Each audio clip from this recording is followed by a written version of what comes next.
Doa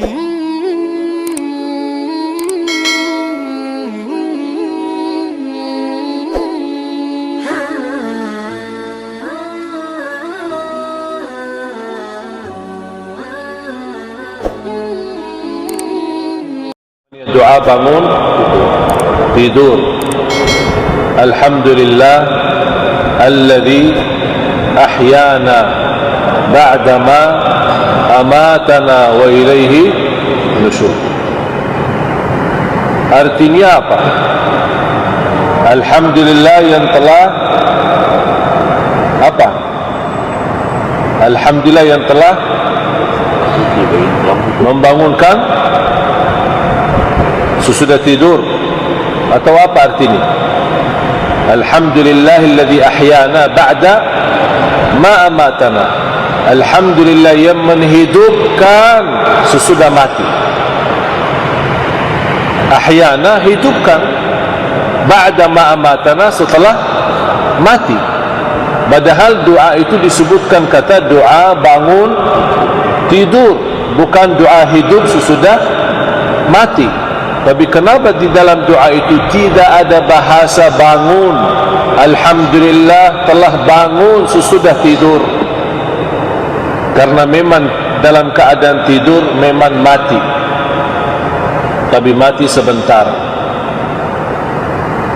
Bahkan ada salah satu doa tidur selain yang kita hafal bismikallahumma ahya wa amut, di riwayat bismikallahumma amutu wa ahya. Ada satu riwayat Bismika Rabbi wada'tu jambi wa bika arfa'hu fa in amsakta nafsi farhamha wa in arsaltaha fahfadha bima tahfad bihi ibadaka salihin. Hafal belum ini? Belum ya? Saya ulang lagi. Bismika Rabbi, ayo sama-sama. Bismika Rabbi wada'tu jambi وبك أرفعه فإن أمسكت نفسي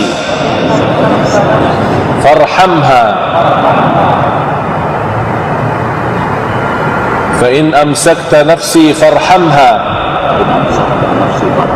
وإن أرسلتها فاحفظها بما تحفظ به ibadaka salihin. Yang artinya, dengan namamu ya Allah aku bertidur dan berbaring. Wada'tu jambi, berbaring untuk tidur. Bismikallahumma bismika rabbi wada'tu jambi wa bika arfa'hu, atas dengan izinmu aku angkat diriku dari berbaring. Artinya bangun, arfa'hu. Wa bika arfa'u fa in amsakta nafsi, selama aku tidur ya Allah, kalau engkau bertahan nyawaku, tolong rahmatilah aku. Kalau selama saya tidur engkau menahan, berarti sudah habis tidur, tidak ada umur lagi. Tidur jadi tidur panjang. Ada enggak orang mati dalam keadaan tidur? Banyak. Dia tidur, baca doa, mungkin tidak baca doa, tapi bercita-cita banyak urusan besok. Begitu dia buka mata, malah yang di hadapan matanya mungkar nakir, bukan seperti hari-hari biasa. Ini bisa jadi. Oleh karena itu dia berdoa di situ, dengan namamu ya Allah, dengan nama Rabbku ya Allah, dengan nama Rabbku aku berbaring, dan atas izinmu aku menangkat kepalaku.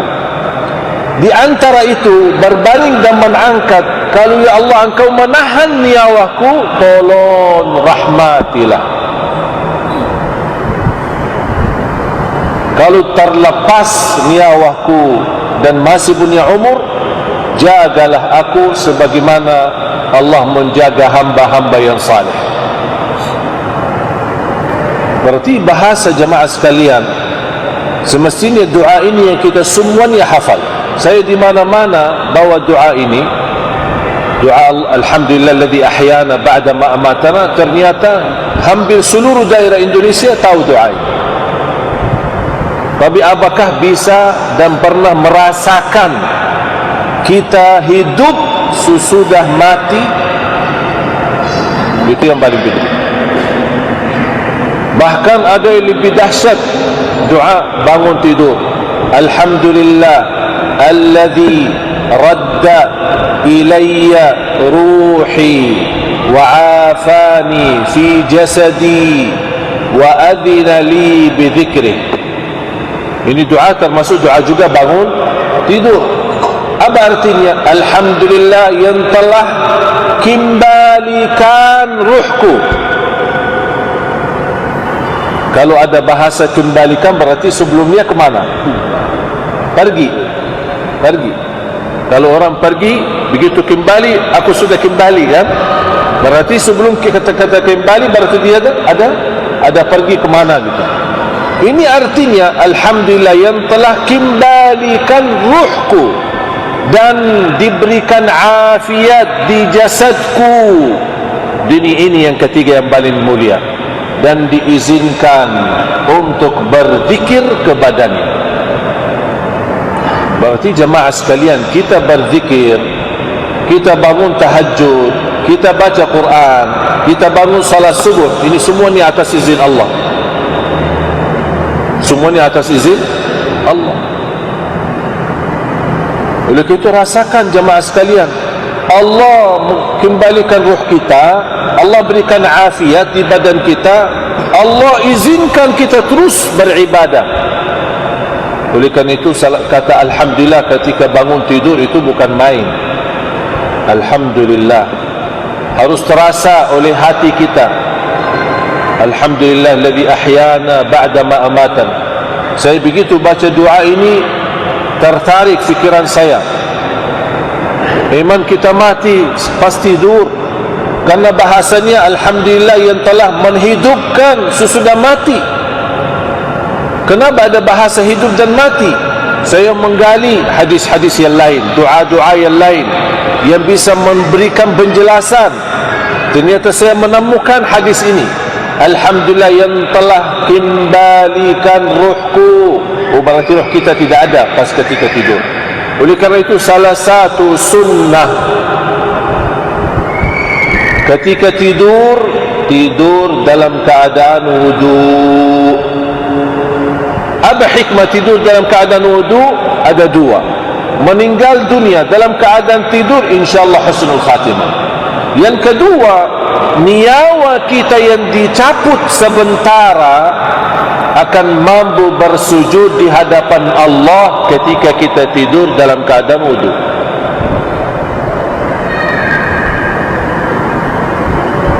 Oleh kerana itu diawali begitu mau tidur, wudu, habis itu tidur. Soal batal nanti itu bukan urusan kita. Kalau kita rasain ya udah bangun aja tidur lagi. Kalau tidak rasain ya udah biarin aja. Berarti wudu kita terus. Oleh kerana jemaah sekalian, begitu saya menggali dan mendapatkan hadis yang kedua ini yang memastikan nyawa kita dicabut. Tapi saya masih gali lagi. Barangkali ada yang bisa meyakinkan bagaimana kondisi setiap kita tidur, supaya ucapan saya dan ucapan Bapak Ibu sekalian ketika bangun tidur berkata alhamdulillahilladzi ahyana dirasakan benar oleh hati. Mohon maaf, walaupun tidak hafal doa bangun tidur, ucapan alhamdulillah sendiri berharga. Sebaik-baik afdalul dzikri la ilaha wa afdalud du'a apa? Afdalud du'a alhamdulillah. Oleh kerana itu dimulai surah Al-Fatihah alhamdulillah. Alhamdulillah ini memang kata biasa, kata kecil, kata terlalu pendek ya, tapi artinya sangat besar. Habis saya menggali mencari sebuah keyakinan bagaimana kondisi kita tidur memang betul dalam keadaan mati dan masih diberikan oleh Allah umur kita menambah amal salih, menambah mendekatkan diri kepada Allah Subhanahu wa taala. Ternyata saya menemukan di dalam Al-Quran, ada di surat Az-Zumar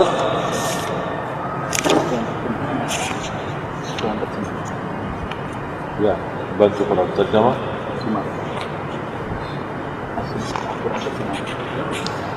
Kalau ada Quran terjemah atau ada teman-teman yang bawa HP, ada isinya terjemahan, boleh.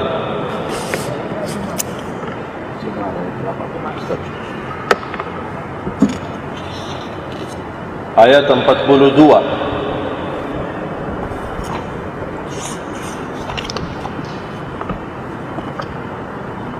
Surah 39, tolong simpan ya. Surah 39 ayat 42. A'udzu billahi minasy syaithanir rajim. الله يتوفى الأنفس حين موتها والتي لم تمت في منامها ويمسك التي قضى عليها الموت ويرسل الأخرى إلى أجل مسمى إن في ذلك لآيات لقوم يتفكرون. Allah memegang nyawa orang ketika mati. Ya, berarti ini yang pertama, Allah memegang nyawa ketika. Apakah ada lagi Allah memegang nyawa selain kita mati? Megang nyawa, dan kalau ada kata dan berarti keadaan ketika ditahan nyawa kita ketika mati besar, Allah bertahan menahan nyawa kita. Kalau ada bahasa dan berarti keadaan yang sama. Allah menahan nyawa kita ketika kita tidur, belum mati tapi dalam keadaan tidur. Maaf. Nah, sekarang ini fayumsiku, ini sekarang sudah selesai, sudah jelas masalah Allah memegang nyawa jiwa ketika mati. Ini sudah jelas, tak perlu dijelaskan. Karena kita sudah faham kalau mati, sudah selesai kan? Sekarang Allah lebih teliti, lebih membahas, lebih sempurna, memberikan gambaran bagaimana, apa maksudnya menahan nyawa ketika tidur. Mohon maaf, ulang itu aja dari dan dari kata dan memegang jiwa orang yang belum mati waktu tidurnya. Belum mati waktu, berarti maksudnya belum mati seperti awal, yang mati besar, tapi dia tidur, tapi tetap dalam keadaan tidur Allah masih memegang nyawanya. Terus ini gambaran caranya apa memegang nyawa. Dia bertahankan nyawa orang-orang yang sudah ditetapkan. Itu namanya, itu masih bahasanya dalam keadaan tidur. Ada orang tidur tidak bangun lagi, ketika dibangunkan ternyata mungkar nakir yang di depan. Berarti Allah sudah menahan nyawanya karena Allah sudah menetapkan dia tidak punya umur lagi. Melepaskan jiwa atau nyawa orang yang masih punya waktu. Kepada apa? Ke waktu yang sudah ditentukan oleh Allah Subhanahu wa taala. Ini peristiwa yang dahsyat yang tidak kita rasakan setiap kita tidur. Hal memang luar biasa. Ada orang berkata gimana? Terus kita kan kalau tidur kan bolak-balik kanan kiri, bahkan kita bergerak kencang badan kita. Ini memang hal tidak bisa difikirkan. Hal ini tidak bisa dibayangkan karena ini semua termasuk dalam kun fayakun. Sebagaimana Allah mampu mencabut nyawa seluruh manusia ketika kecelakaan besar di negeri China, kecelakaan kereta yang mati hampir 20-an, di waktu yang sama di Mina mati ada ribuan, di waktu yang sama di kota Jakarta ada juga ribuan. Kok bisa malaikatul maut di satu waktu, di satu kali, di waktu yang sama mencabut ribuan nyawa orang? Betul enggak? Imam malaikatul maut berapa orang? Satu kan? Tapi itulah namanya rahasia Allah yang kita tidak bisa. Contoh, sebagaimana Allah dengan perintahnya kun fayakun kepada malaikatul maut mampu mencabut nyawa banyak orang di waktu yang sama di beda tempat walaupun jarak jauh. Kira-kira ketika kita nyala lampu, hidupin lampu di rumah atau lampu dari PLN untuk kota Pontianak, ketika dinyalakan di PLN, di mana lampunya? Semua nyala enggak? Ini ciptaan manusia bisa, apalagi ciptaan Allah. Sekali mati semuanya mati, sekali nyala semuanya ada listrik. Sama juga, ini hal yang setiap hari kita lakukan, tidak perlu waktu, termasuk masjid. Coba kalau sekali mati, semua lampu ini mati. Tapi begitu dihidupkan, apakah perlu lama ini hidup semua? Ini hari ini hidup, baru besok ini hidup, baru besok sana hidup. Tidak kan? Sama, satu kali. Ini ciptaan manusia bisa aja dahsyat dan hebat. Apalagi ciptaan Allah, apalagi kekuasaan Allah kun fayakun. Tapi jamaah sekalian, peristiwa ini yang terjadi bukan setiap bulan, bukan setiap minggu, bukan setiap tahun. Ini peristiwa jadi setiap malam.